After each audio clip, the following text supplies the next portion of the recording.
ఓం నమ శివాయ, శ్రీ మాత్రే నమ.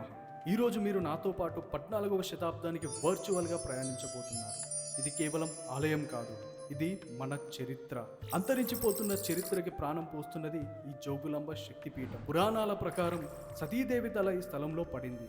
అందుకే ఇది 18 మహాశక్తి పీఠాలలో ఒకటి. చాళుక్యుల కాలంలో నిర్మితమైన ఈ ఆలయం అనేక దండయాత్రలతో ధ్వంసమైంది. కానీ భక్తుల విశ్వాసం మాత్రం చెరిగిపోలేదు. జోగులాంబ విగ్రహాన్ని రక్షించి శతాబ్దాల తర్వాత తిరిగి ప్రతిష్ఠించడమే ఈ దేవాలయ పునరుద్ధరణ చరిత్ర.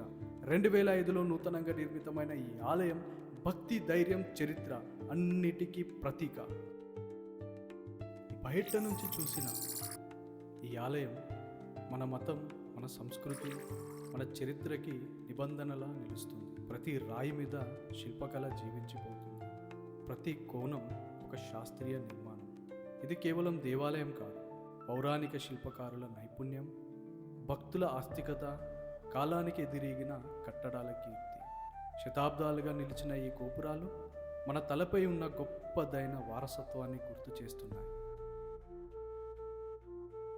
ఆలయపు గోడలు శబ్దించకుండానే శివుని మహిమను చెబుతున్నాయి. ఇక్కడ అడుగు పెడితే మన హృదయం మౌనం అవుతుంది, మన శ్వాస శివనామం అవుతుంది. ఇవే నాగదేవతలు, పాతాళ శక్తికి ప్రతీకలు, రక్షణకి రూపాలు. ఆలయాన్ని కాపాడే శక్తులుగా ఇవి నిశ్చలంగా నిలిచి ఉంటాయి. శివుని ఆనంద తాండవానికి మౌన సాక్ష్యాలుగా. ఇవి భయానికి గుర్తులు కావు, భక్తికి, రక్షణకి, సంపదకి సూచికలు. విఘ్నాలను తొలగించే మొట్టమొదటి దేవుడు విఘ్నేశ్వరుడు, వినాయకుడు, మన గణపతి.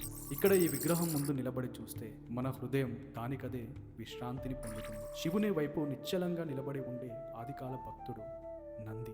ఆ దృష్టి, ఆ స్థైర్యం, ఆయన ముందు ఎలాంటి హడావిడి లేదు, కేవలం మౌనం, కేవలం సమర్పణ. నంది కేవలం వాహనం కాదు, ఆధ్యాత్మిక పదంలో మొదటి అడుగు, శ్రద్ధతో కూడిన మౌన భక్తి, మన అంతరంగిక భక్తికి ప్రతిబింబం.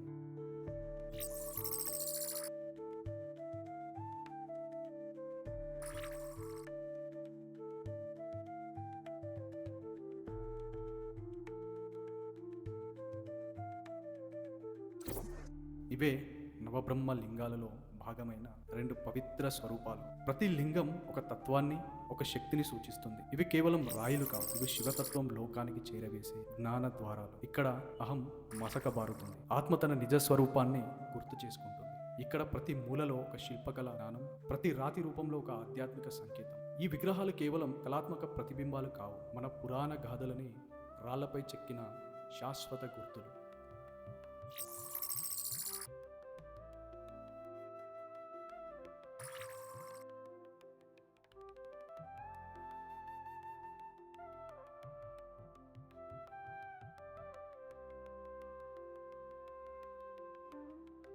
ఇవి నవగ్రహ దేవతలు, జీవితాన్ని ప్రభావితం చేసే 9 శక్తుల రూపాలు. ప్రతి గ్రహం ఒక శక్తి, ప్రతి శక్తికి ఒక దిక్కు. ఈ విగ్రహాల క్రమం కూడా ఒక విశ్వరీతి. ఈ రాయిలపై చెక్కిన రూపాలు కాలాన్ని దాటి మన ముందు నిలబడ్డ కళాశిల్పాలు. ప్రతి గీత, ప్రతి ఆకృతి ఒక శిల్పకారుని శ్వాస, ఒక భక్తుని మౌన ప్రార్థన. ఇవి కేవలం శిల్పాలు కాదు, ఇవి మన సంస్కృతికి చెక్కిన శాసనాలు. ప్రతి రాయి ఒక పాఠం, దాన్ని చూడడం కన్నా అర్థం చేసుకోవాల్సిందే. ఇదే జోగులాంబ శక్తిపీఠం. శతాబ్దాల చరిత్రను మోస్తూ భక్తుల నమ్మకానికి నిలయమై ఇవాళ మన ముందు అక్షయంగా నిలబడి ఉంది. ఇది కేవలం ఒక ఆలయం కాదు, ఓ జీవితం. ఇక్కడ ప్రతి రాయి, ప్రతి రూపం ఒక దేవత రూపాన్ని, ఒక భక్తుని స్వరూపాన్ని ప్రతిబింబిస్తుంది. ఇదే మన అమ్మ జోగులాంబాదేవి దర్శనం. మనం చూసింది ఒక ఆలయం కాదు, మన పూర్వీకుల విశ్వాసం, మన సంస్కృతి, మన గర్వం. ఇలాంటి మహిమానిత్వమైన చరిత్రలు మరెన్నో తెలుసుకోవాలంటే మన ఛానల్ని సబ్స్క్రైబ్ చేయండి. ఈ వీడియో మీ హృదయాన్ని తాకిందనిపిస్తే ఒక లైక్ చేయండి, ఒక షేర్ ద్వారా చరిత్రని ప్రపంచానికి చూపించండి. ఓం నమ శివాయ, శ్రీ మాత్రే నమః.